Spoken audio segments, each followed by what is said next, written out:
Namo tassa bhagavato arahato samma sambuddhassa. Namo tassa bhagavato arahato samma sambuddhassa. Namo tassa bhagavato arahato samma sambuddhassa. Jati paccaya dukkhanti.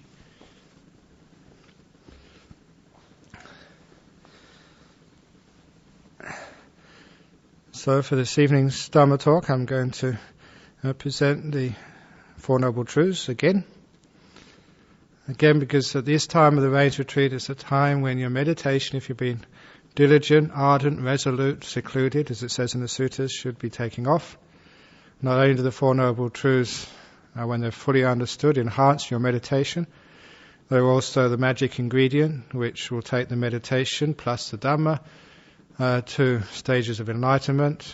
As you all know from the sutras, when the Buddha found that his disciples who were listening to the talk, their minds were ready, they were malleable, full of faith, he would give them the special teaching of the Buddhas, the Four Noble Truths, which would create them as Aryans, as noble ones. So hopefully that some of you have been diligent, ardent and resolute, and your minds are malleable, and it's worth a shot to see whether this can get you over the line, as they say. And certainly the opening gatha, which I said, Jati paccaya dukkha, this is certainly for myself one of the most amazing teachings of the Buddha. It's the first link of dependent origination, if you wish, that from birth you get suffering. And in the Four Noble Truths, the Buddha actually said this from when he said, what is suffering? He started off, jati pi dukkha.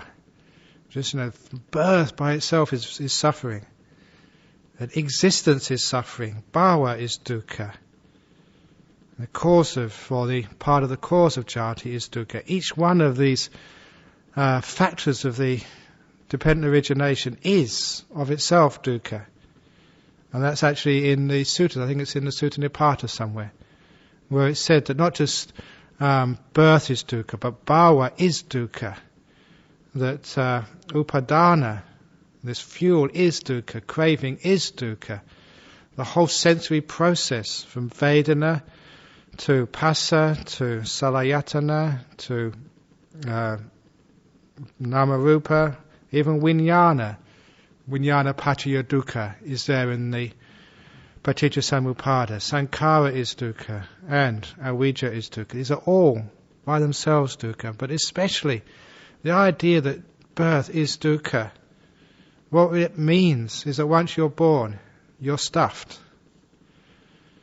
That this existence by itself is dukkha. And when you start to figure out and see just the way that this whole sensory experience is necessarily suffering, you wonder why you play around in that world.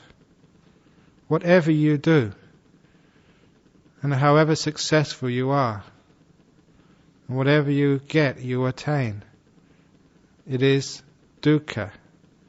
It's dukkha in the moment, dukkha in the future. And it's very hard for a being to understand this, because we always look for some place, for some attainment, for some thought, for some fantasy, for some food, for some accommodation, for some situation where we can think that now we can be happy. And imagine that if you knew that every situation, every experience of the five senses, or the six senses even, that the whole lot was dukkha, and all you're really doing when you seek for happiness is getting rid of one type of dukkha and getting another type of dukkha. Whenever you move from place to place, all you're doing is exchanging one form of dukkha to another form of dukkha. All you're doing, even when you're meditating, is exchanging one form of dukkha for a more subtle form of dukkha. You wonder what you're doing all this for. Why are you coming and going? All doing leads to dukkha. Just look, how long have you lived so far in this world, in this life? And have you ever really found real contentment, real happiness, a place where dukkha doesn't exist? Sometimes you get even into the jhanas and you think, at last I found the place where dukkha doesn't exist anymore. I remember, I think it was actually Lance Cousins when he was the president of the Pietex Society for a while, and I knew him at Cambridge. And apparently when Ajahn Chah first went to England, Lance Cousins went to see Ajahn Chah and said, I've been to a place where dukkha doesn't exist. And Ajahn Chah turned around to Ajahn Sumedho and said, we have trouble with people like this. And that was his comment. And the point was that he may have got into a deep meditation, but he hadn't realized yet that there was still dukkha there. So when you know that the whole of samsara is dukkha, every part of it, every sensory experience, every moment of consciousness, the most refined in the highest heaven realms to the lowest realms, especially here in this earth, whether it's sex, whether it's food, whether it's fantasies, whether it's sleep, whether it's even jhanas. When you know the whole lot is dukkha, why on earth are you striving? Why on earth are you wanting? What are you doing? You're just moving from one part of shit to another part of shit. That's all. So in the end, sort of you give up this wanting business. When you see that the whole of existence, the whole of bhava, these are the 3 levels of existence, the Buddha said. The kama loka, rupa loka, arupa loka. The realm of sensuality, where the 5 senses hold sway. Sure, the 6th sense is there, but it gets dominated by the 5 senses of seeing, hearing, smelling, tasting, touching. And in the other realms, the mind is dominant. Rupa loka, 4 jhanas. Arupa loka, the immaterial realms. The Buddha giving them worlds unto themselves, universes unto themselves, completely separated from each other. So much so that when this 5 sense world, what we know as our universe, our cosmos, disappears and vanishes at the end of its lifespan, people, beings in the other 2 realms will not know what's happening. Big bangs come, big crunches, whatever else happens at the end of this universe. And they are not touched by the cataclysms of this world system. That's how separated they are. But even the Buddha, to knowing all of those worlds, knowing there's no place in those worlds where you can escape from dukkha, from suffering.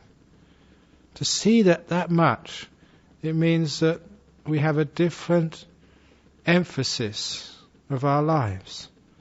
Sure, you can do your duties, but you never think that your duties, your striving, your efforts are going to change things.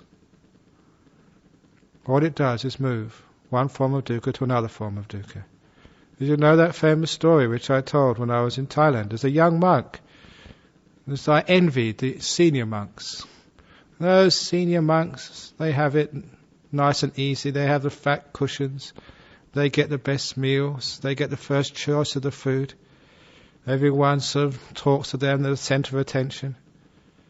And as a young monk in Thailand, sometimes you wouldn't get any food. I remember going to this Katina ceremony once at Tam Sangpet, one of Ajahn Chah's great monasteries.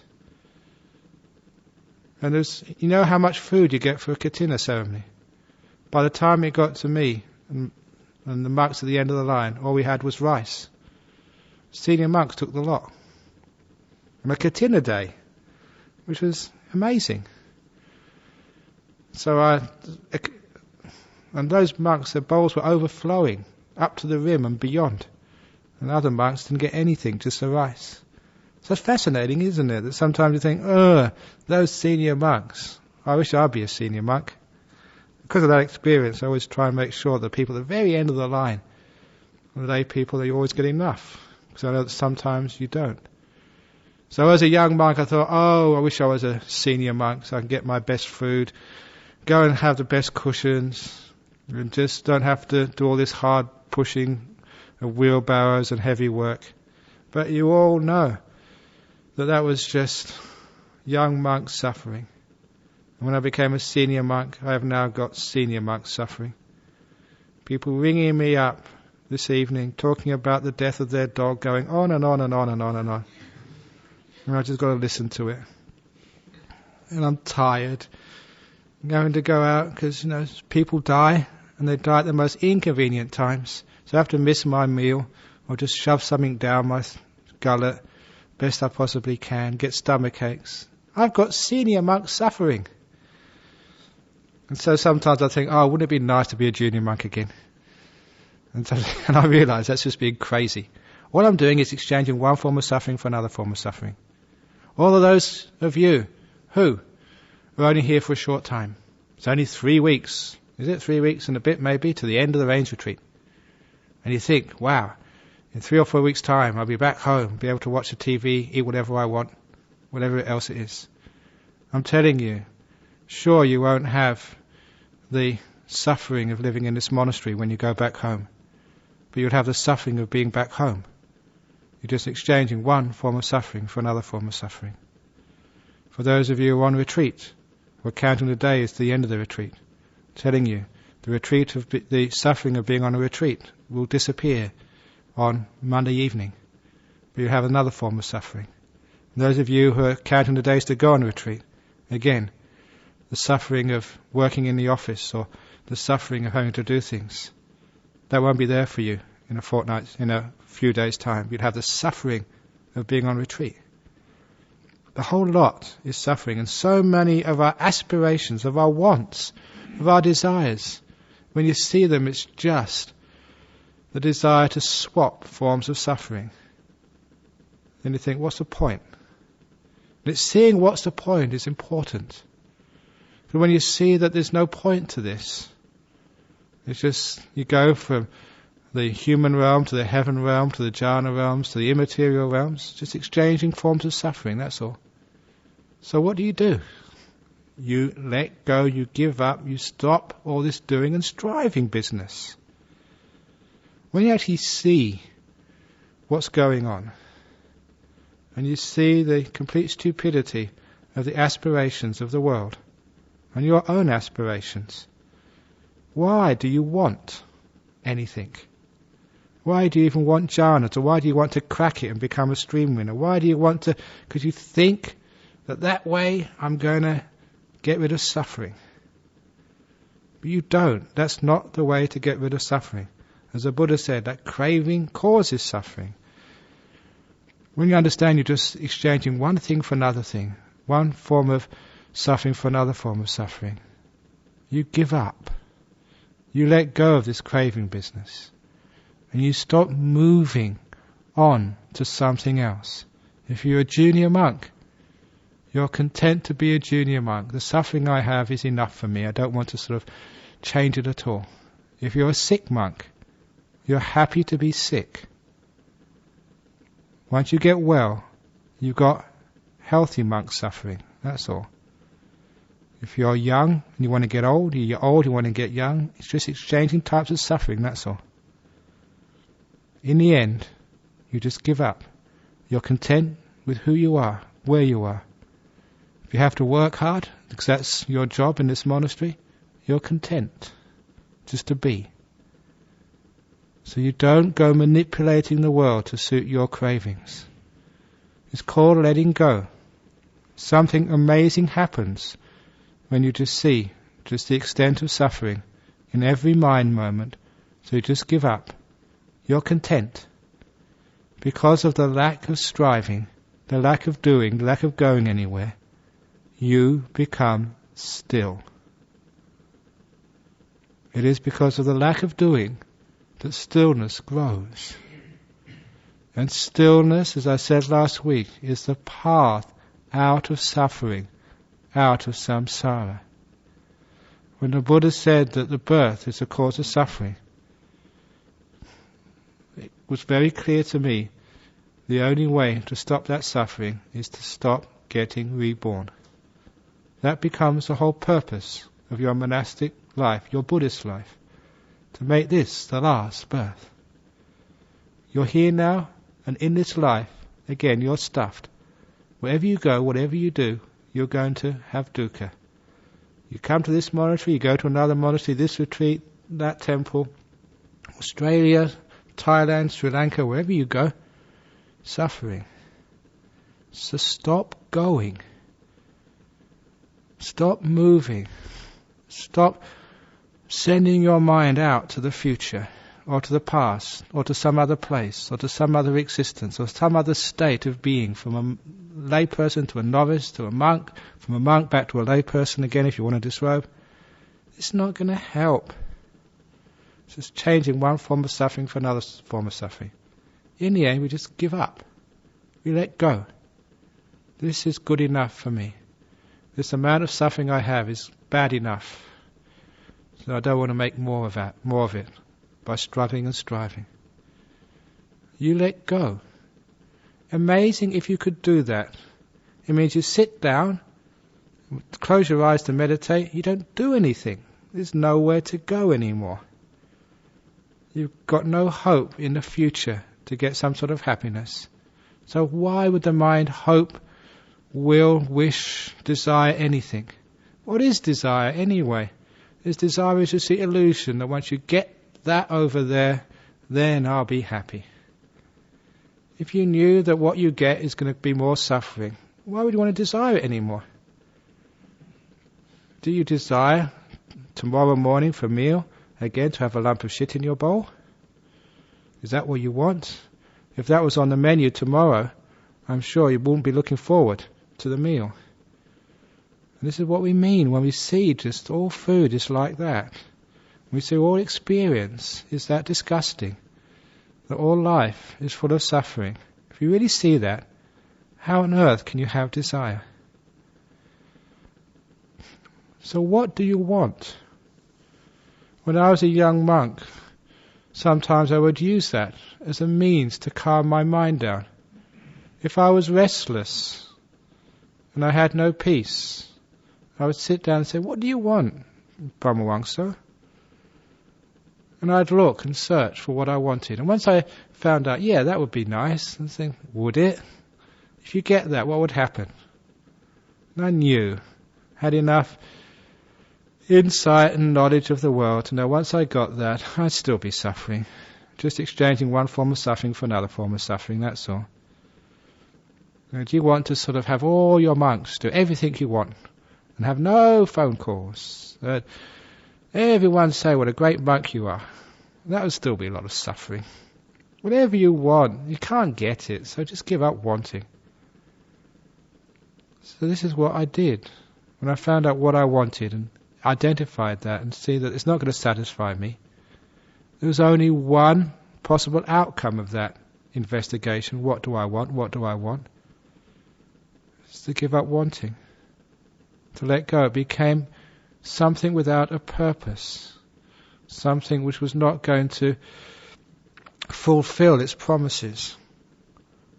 So just stop wanting anymore. So wherever you were, with your hay fever, with your aches and pains, with your duties, your burdens, you didn't want anything more. This is good enough. You let go. Even when you sat down to meditate, do you want jhanas? Be careful. Do you want to get enlightened? Be careful. It's not what you think it's going to be. What you're really wanting when you want and aspire for such things is you're just asking for more suffering. So you completely let go of all wanting. Once you see the nature of suffering, to see it all over, and whatever you aspire for is just changing one form of suffering for another form of suffering. Once you see that fully, you'll never desire. When you don't desire, you're following the second noble, or you're seeing the second noble truth, and you're now following the third noble truth. You're letting go of all aspirations, desires, wanting, the whole lot. It's a natural result of seeing suffering. You don't say, okay, now I am going to stop wanting, now I'm going to stop desiring, now I'm going to let go. It's so common that people ask, let go, yeah, we know we're supposed to be doing that, but how do you do that, Ajahn Brahm? Seeing the suffering in all phenomena is a beautiful way of letting go. If the mind penetrates the degree of suffering in this world, letting go happens naturally. In the same way, If you see you've got a bit of feces on your hand, you will wash it off. Happens naturally. It's called nibbida, the revulsion to the situation you're in. There's a simile which I said some time ago. After a while, you realize you are in a prison. You've been born in this prison, grown up in this prison. You haven't realized you're in a prison cell. And you're being tortured daily. And you think that torture is just, take it for granted. You're tortured by the body, having to feed it, scratch it, take it to the toilet, and it still tortures you all day. Never gives you a moment's peace. You've got this sadistic jailer called the will, always pushing you around, making you do things, never giving you a moment's peace. It's called the jailer of the will. And after a while, you understand your predicament. Changing cells is not going to solve the problem. Decorating the cells is not going to solve the problem. Going around helping all the other prisoners with compassion is not going to help solve the problem. You're in a jail, in this samsara. The only thing to do is to get out. And the way out is stillness, letting go. Once you see that, you stop a lot of the external business which stops you doing what you're supposed to be doing all along. You simplify your life. Because all these other things, whether it's reading books, whether it's writing letters, whether it's arranging this, arranging that, you realize it's basically a waste of time. It's not going to solve the problem of suffering. So in the end, you just let go and you give up. When you give up, it means the mind doesn't go out into the world. That parallel to the Four Noble Truths, which you often see in the suttas. Instead of saying suffering, its cause, the end of suffering and the way leading to the end of suffering, sometimes you see the asavas, the taints it's called in the English translation, but I, as many of you know, prefer the word outflowings. They say the outflowings, the cause of the outflowings, the end of the outflowings, and the way leading to the end of the outflowings of the mind. You can see what you mean here. When you don't understand dukkha, the mind will go out into the world, thinking that there it can find some satisfaction, contentment, some happiness. And it's the going out is the complete opposite of happiness, contentment and peace. And once you see just how purposeless, how fruitless it is to send the mind out to find some happiness, you stop sending the mind anywhere. You stop sending the mind into the future. Why do people go off into the future? Because they think there'll be some happiness there. If I plan this and plan that, then I won't have suffering anymore. Sometimes you get bored. If I can go and remember these past experiences, I'll fantasize, have some great sexual fantasy, then I'll be free of suffering. For all of you who have done that, does it ever really relieve the suffering? Think about it. Just contemplate it, investigate it. Isn't that just a complete waste of time? It's just exchanging one form of suffering for another form of suffering. Isn't it about time you stopped? So once you understand what suffering is, the desire for fantasizing, for going off to the past or the future just completely vanishes. You let go into the present moment naturally, because you give up hope for happiness anywhere else. There's nothing to do. The mind does not go anywhere. The asavas are stopped because there's nowhere to go. It sucks all around. How can you go anywhere? So understanding dukkha, really penetrating it, keeps you in the moment. Understanding dukkha stops all your thinking. Because thinking in itself is dukkha. My goodness, how many times have you got lost in thoughts? And has that ever given you any happiness, any peace, any contentment? There's one thought leads to another thought with association. It's endless and it never solves any problems. You only think about things, around things, never into them. And the thought just is endless, and it creates this terrible noise in the mind. And there comes a time when you just realize this thinking is dukkha. It's very heavy dukkha. And if you can only understand that your thinking is dukkha. If you fully understood that, penetrated it to the core, you look upon thought as just this red-hot poker. You'd avoid it at all costs. You'd only think if you really had to. But most of the time when you didn't need to, you think, great, don't have to think. Because we don't see how much dukkha thinking is, we go and indulge in thought. Think, with the assumption that you can get some happiness, some contentment, some fulfillment, some meaning there. So just contemplate all the thinking you've done in your life so far. Has that really led you to anything really worthwhile, anything profound? It hasn't. So when you see that thinking is dukkha, the mind doesn't go there anymore.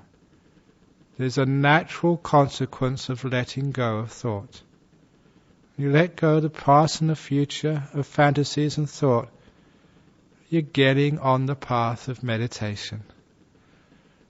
Penetrating dukkha is a great way of helping you with your meditation. Sometimes that people don't sit long enough. I remember at the end of my meditations to extend the time when I sit, I said, what do I want to do? What do I want to get out for?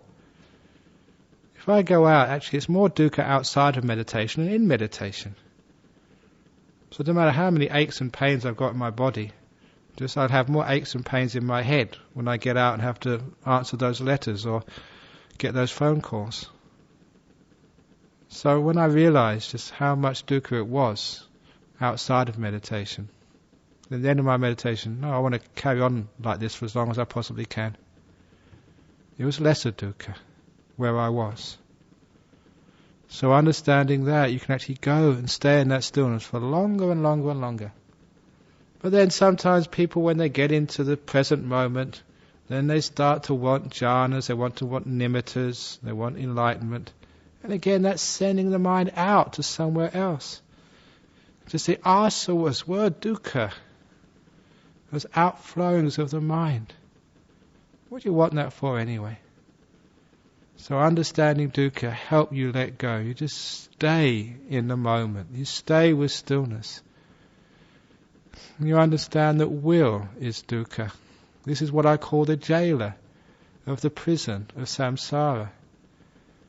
I call it the jailer because in prisons the jailer is always saying these rude things to their prisoners, always torturing them, pushing them and pulling them, stopping them from resting. At night time when the prisoner wants to sleep, they put on all loud music or bright lights to try and stop them sleeping. Always giving them things to do, stopping them being still and peaceful, stopping you from being at rest. That's what we call the jailer, the torturer.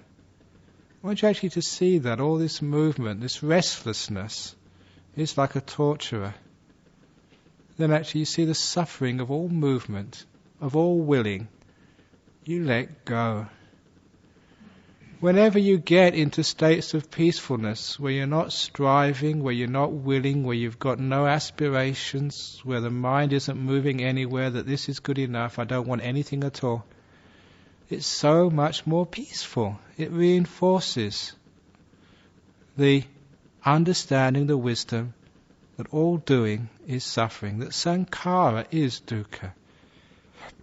The karma formations, good or bad, create dukkha. So understanding that, you even let go of will. Not because you decide, I will now let go of will, because that's more will. You just do it naturally, it just happens. If you see the suffering nature of doing, that the doer is suffering, it only has one result. If you really see it fully, the doing stops. You don't even hope for jhanas. You don't want anything. because the doing is no longer there. And once that happens, basically that's enough. When you don't do things, you're in the present moment, you're silent, not thinking, you've stopped enough. The process, in my experience, is irreversible. You'll stay with the breath, the mind will get stiller and stiller and stiller. Nimittas will come out from that stillness, brilliant states. As long as you don't do anything, you keep the doer at bay. The doer is dukkha, you don't give it a chance, you just go into the jhanas. And that reinforces a message. In those jhanas, the doing has stopped. Oh, what bliss. As I've said many times, the experience of jhanas when you come out afterwards gives you the confirmation in neon lights. You can't miss it. All this doing business, this will, is suffering. The body and the five senses are suffering. Just having a body is suffering. Sometimes I have fun giving talks to lay people, and when I start to saying that the best of sex is absolute suffering, it's burning. I think was it the Buddha said to a nun? No, somebody else said to, I think the Buddha said to, could have been Udayan or something, or Ananda said to Udayan, that whenever you have a sexual thought, it's just a perversion of your perception. You're not seeing things straight, that's all. Because these things are burning you. We can think of it as fun, as joy. That's the truth of it, according to the suttas. And if you know a jhana, you just know how much that is true. In the jhana, you're free from all the five senses. And that's the cause of the bliss, the ecstasy of the jhanas. The five senses, vivichewa kamehi, are completely disappeared. Oh, what bliss. So if you don't understand this from your inferences, from your wisdom faculties, if you get into a jhana, you will see that just so clearly. Five senses are dukkha. Seeing the birth of your child is dukkha. Hearing Beethoven's Fifth is dukkha. Whatever you like to eat is dukkha. The whole lot is suffering. All these sensory experience. And that will just move you so powerfully to give up all hope of contentment, satisfaction.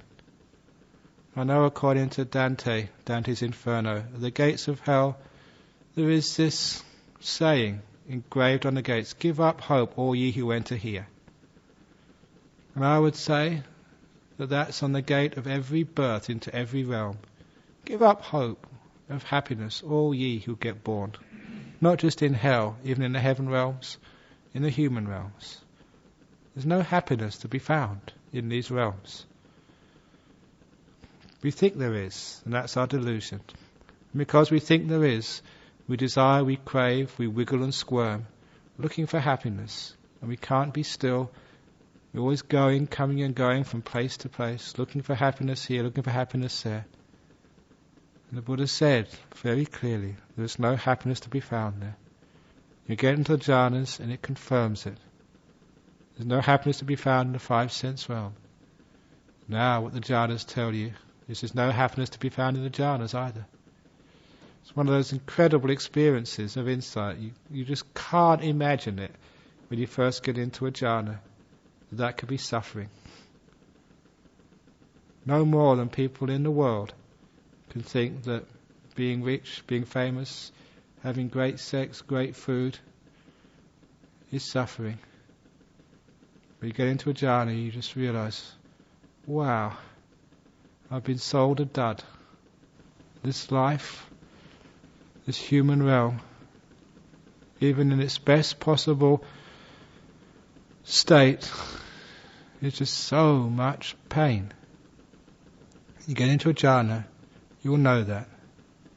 That's why I keep saying, if you get into the jhanas, your attachment to the body, your attachment to the five senses, your lust and delight will be diminished enormously, if not completely abandoned. There's nothing to want in this five sense world anymore. What do you want it for? If you get a jhana, then none of you will probably disrobe ever. What do you want to disrobe for? Because the jhanas is the happiness of a monk. It's the only happiness they have. So this is the insight you get from the experience. I know that sometimes I get a bit frustrated when people say Ajahn Brahm doesn't teach insight meditation, and that samatha doesn't lead to insight. My goodness, people don't know what they're talking about. If you get a jhana, and you actually see what these things are, that is insight, understanding, seeing for yourself. Pachatang veditabo vinyuhi. That is insight. The insight based on experience. The experience of these amazing states, which most people in this world just can't even imagine exist, let alone sort of get to them. But they are real. You get to those things and they just blow your whole worldview apart. There's another realm. It's like seeing aliens or something which you never expected. So this is what happens when you get into these jhanas. You get another perspective of what dukkha truly is. But after a while, if you move from one jhana to another, that blows you away again.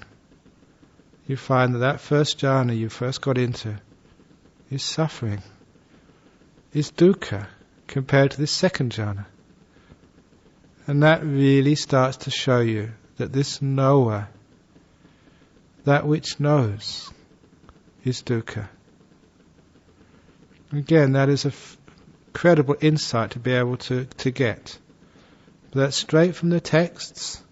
Vijnana paccaya dukkha is said in the Sutta Nipata, I believe. I got the quote somewhere in my book. That all consciousness, as it says in the Nattalakkhana Sutta, all consciousness, gross, refined, far or near, all consciousness is impermanent. What is impermanent is suffering and non-self. Saying that consciousness, vijnana, is suffering. Knowing is dukkha. When you see just how far dukkha goes, you realize that this process of seeing dukkha is going to lead to the end of all knowing. If knowing is dukkha, it doesn't matter what you know, it doesn't matter if you're attached or not attached, knowing is dukkha. If you understand that and see that fully, there's only one possibility. You will let go of even knowing. Knowing, doing, 5 senses, the whole lot begins to fade away. According to the Dhamma, when you see things as they truly are, yatha bhutayana dasana, and this is what I mean, seeing things as they truly are, seeing that everything is dukkha. It's not just if you're attached to them they're dukkha. You attach to them or not attached to them, same, it's all dukkha. The 5 senses, the 6th sense as well, the knower, the mind, the 5 khandhas, 6 sense bases, earth, air, fire and water and all the material things dependent upon that, even space and consciousness, the whole lot are a mass of dukkha. When you penetrate that fully, completely, you're a stream winner. This is what the Buddha said. The first noble truth is parinyayanti, to be known. Nyaya is like to know. And pari is this prefix in Pali, which means completely, all around, totally. He said the first noble truth, the truth of dukkha, is not to be known partially, not 99%, not 99.99%, 100%. And 100% realization of dukkha means you are now a stream winner. If you see that the knower, the doer, everywhere, every place, stinks. If you know that existence stinks, that consciousness stinks, Vedana stinks, being stinks, birth stinks, the whole lot. Thinking stinks, doing stinks. When you see the complete penetration of all sensory experience by dukkha, the next stage is called nibbida. You know you're in prison. You get a revulsion from being in prison. or sometimes I call being repelled from that dukkha. You're repelled from the five senses, which means you go into jhana very easily. You're repelled from sex. You're repelled from food. You eat because you have to. You're repelled from everything. You're repelled from doing. You're repelled from knowing. Once that nibbida sets in, the next stage is viraga, which is a fading away of these things. You can tell if you've fully understood the suffering in the past and the future by the ease that you can let them go. If you fully understood the past and the future were a mass of suffering, you can let go of them easily as you would let go of a hot coal in your hand. If you knew how much thinking was suffering, you could let it go also, just like letting go of, a lump of shit. You'd wash it off immediately. If you realized just how much suffering the five senses were, you let it go, the same way you'd run out of a house which was burning. You wouldn't sort of tolerate it for a moment. It would fade away. Once if you realize just how much suffering knowing was, it would just fade away, very quickly. This is what the result, how you can tell how much you understand the suffering of the world. That's why even being a stream winner will enhance your ability to get into jhanas.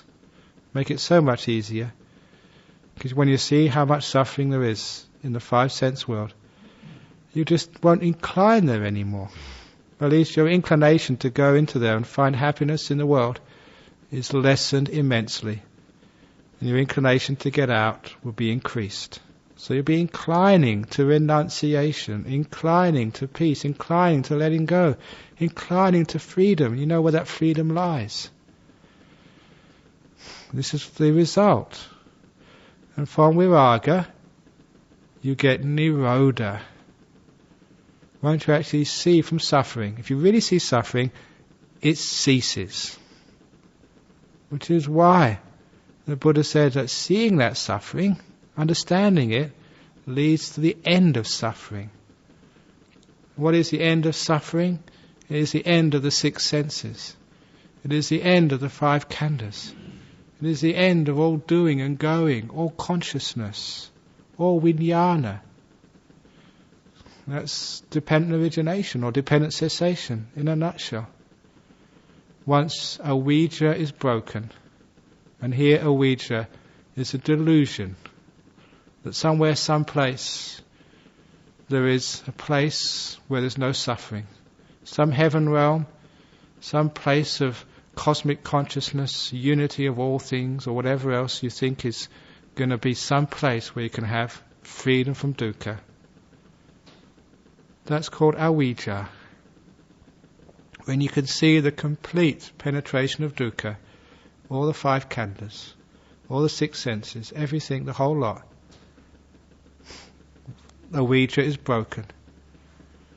Dependent cessation from the cessation of avijja is the cessation of sankharas.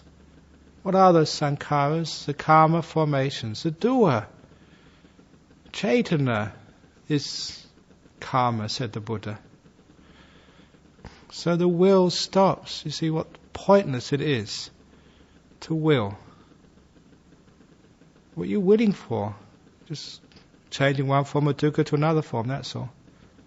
You just completely abandon all will. You let go. Renounce. Renounce the will, the knower, everything. And with it the whole sense of a being ceases. From the cessation of doing is the cessation of consciousness, the cessation of knowing.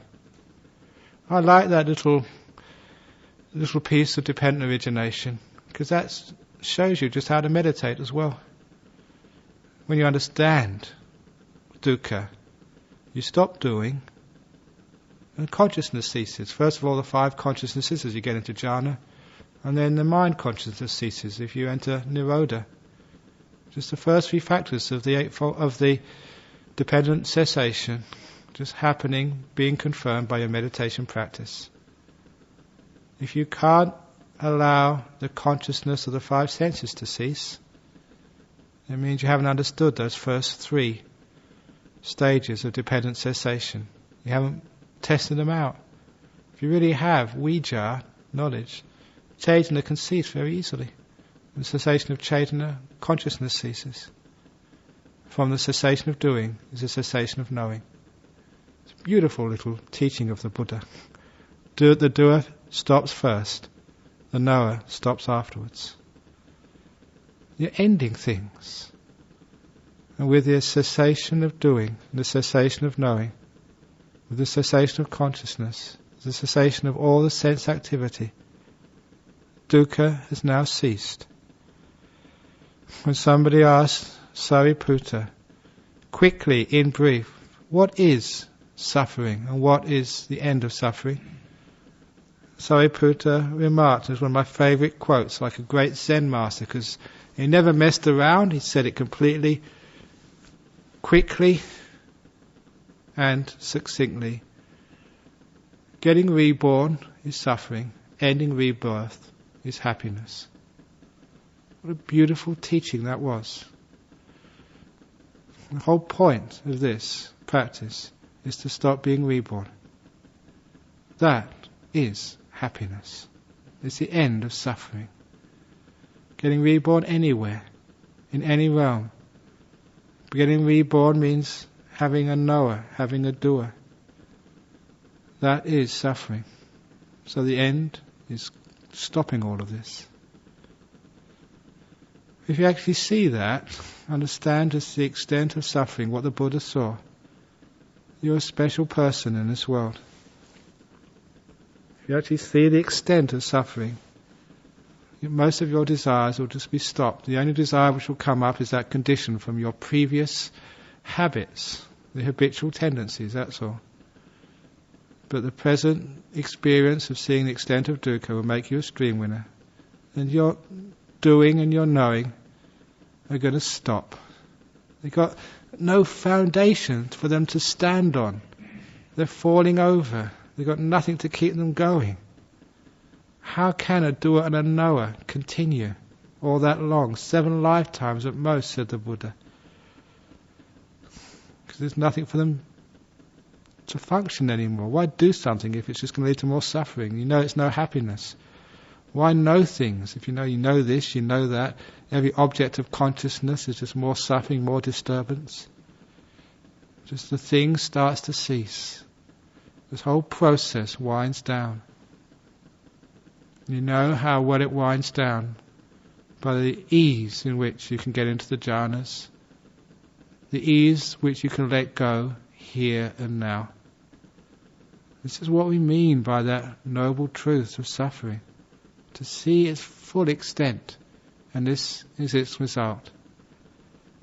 People don't become enlightened, they're not stream winners. They still think that somewhere, someplace, and usually just some sort of metaphysical construct of their mind, they can exist. I can be without suffering. I can be one with God. And then I'm not suffering anymore. Even that is suffering as well. Any place you can know, you can do, that is suffering. So the cessation of doing, the cessation of knowing, is the cessation of being. Bhava Nirodha is Nibbana. There's sometimes that I used to test monks out, and lay people too. I ask them the question, when you become enlightened, you an arahat, do you suffer? And so many people say, oh yeah, once you're enlightened you don't suffer anymore. I say, you stupid, you don't understand the Dhamma. Even arahats suffer. Of course they suffer, there's still 5 khandhas there. When there's 5 khandhas there is suffering. The Buddha suffered. The Buddha still was dukkha.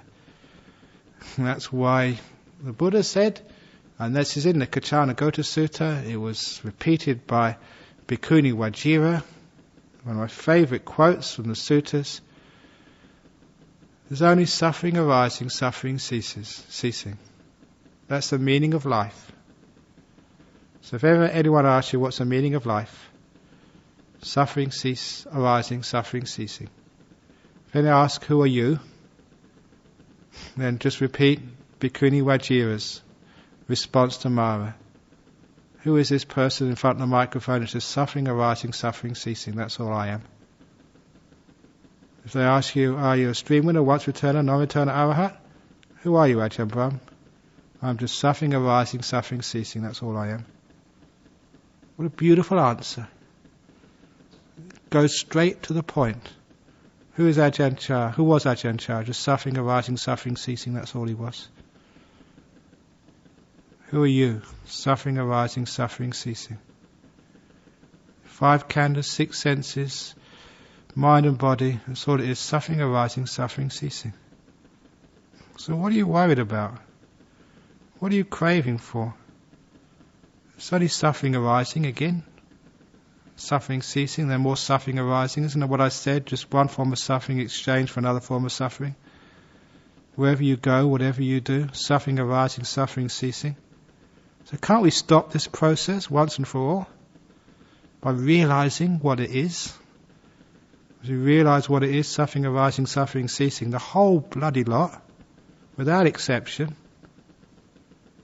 something happens. You don't invest any hope, any craving, any wanting anymore. You let go. There's nothing to want. There's nothing to hope for. There's nothing to reach out for anymore. Suffering arising, suffering ceasing. The Arahat knows that. The Arahat is different from all other beings is because they've given up hope. Craving has ceased. The seed has been destroyed. They still suffer. That's why that when I went to India the last time on the pilgrimage, when we got to Kusinara, I said, this place is more important than Bodh Gaya. This is, of all those 4 places of pilgrimage, Kusinara, I said, is the most important. Because this was a place where the Buddha ended suffering. He did not end suffering at Lumbini. He did not end suffering under the Bodhi tree. He ended the cause of suffering under the Bodhi tree. He taught the end of suffering at the deer park in Sarnath. But he ended suffering at Kusinara. That was why, in my book, that's most important. That's the greatest place of worship. The place where the Buddha ended suffering once and for all. Ended rebirth, ended the 5 khandhas, ended all doing, all knowing. What an amazing event that was. So this is what suffering is, and this is what its end is. When you understand this, there's something important happens. This is the whole reason why I'm giving this talk. To see that every place, everywhere, there's this different type of suffering, that's all. You write one letter, you finish it, there's another one coming afterwards. You go here, you come there, it's the same.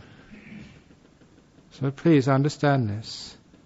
You understand its first noble truth, you understand its cause, you understand the end of suffering, contentment, freedom, letting go, renunciation. And the path, the Eightfold Path. But once you understand why the Eightfold Path, the function of it, why you have to give up all of these things when you become a monk, why you called a renunciant, that's supposed to be your name, you monks, you're renunciants, so renounce. But don't just renounce money, don't just renounce girls, just renounce the whole bloody lot. 6 senses, 5 khandhas, everything, all doing, completely let go and abandon this heap of suffering.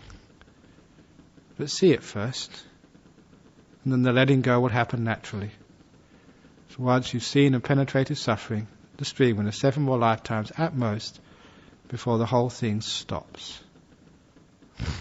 Stream winner is important. You've seen that you're in prison. You've seen your predicament. You've seen what this mind is. what this body is. As stream winner, you've seen everything you need to know. You've seen the Dhamma. You've seen dependent origination. The consequence of that is nothing up to you. That's why I always keep saying this is a natural process. Once you get to stream winner, a natural process, that experience will just send you all the way to Nibbana sooner or later. Samsara turns off. It's been mortally wounded. There's no possibility of it being revived for long. You've got a terminal illness. 7 years at most, says a doctor. Sometimes it's less, but no more than 7. This is the truth of dukkha. So understand this, contemplate it. Not only does it make your life much more fun when you know you're on the way out. That's why the Buddha said that he picked up a piece of earth on his finger, as he would do very often. Which is greater, the earth on my finger or the whole earth, called planet Earth? The earth on your finger is so much smaller. The planet Earth, you can't even compare it. It's so much bigger. Just like the amount of suffering left for a stream winner compared to the amount of suffering they've been through, said the Buddha. It's just like the amount of earth on my finger compared to the great earth itself. That's called the happiness of a stream winner. To know that, they've got 7 lifetimes of suffering left. For what they've been through. Nothing what's left compared to what they've been through. That's the joy of knowing that suffering is finally going to stop. When you're an arahat, you know in this life, a couple of more years, 10 years, who knows, but by the end of this life, suffering is finished. Like the workman waiting for their wages, the arahat waits. Only knows suffering arising, suffering passing away. Knowing the cause, the seed has been destroyed.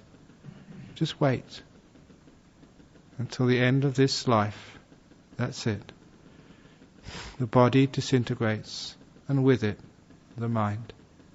And there's no more rebirth, no more becoming, no more moving, no more doing, no more knowing.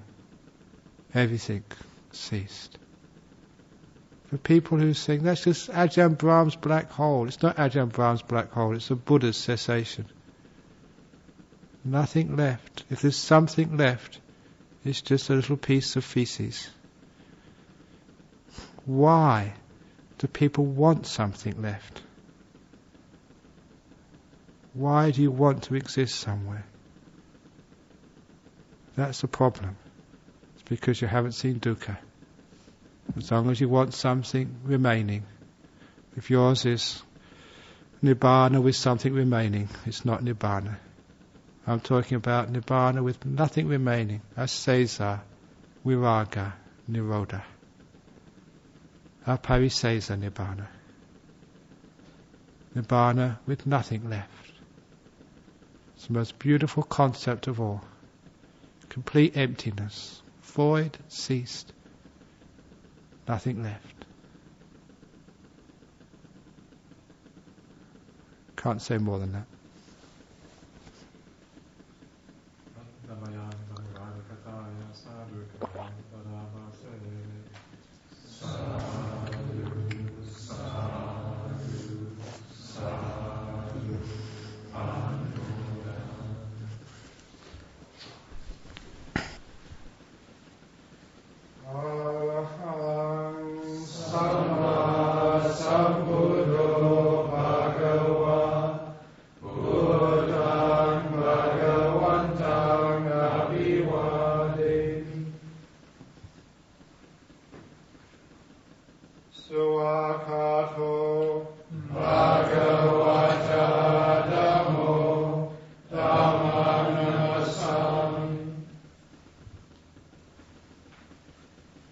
Supatipano Bhagavato Sāvaka Sangho